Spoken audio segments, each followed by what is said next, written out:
ایک خاتون مدینہ طیبہ سے جانا چاہتی ہے اور اس کے بیماری کے دن ہے، کیا کرے؟ یہ بات تفصیل سے اللہ کی توفیق سے گزر چکی ہے۔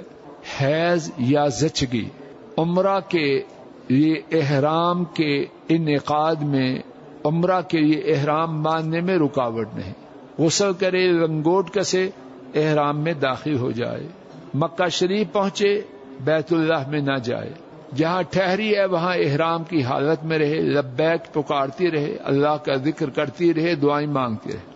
جب دن ختم ہو غسل کرے اور جا کے بیت اللہ کا طواف اور سعی کرے اور اپنے بالوں کو کاٹے، اس کا عمرہ انشاءاللہ پورا ہو جائے۔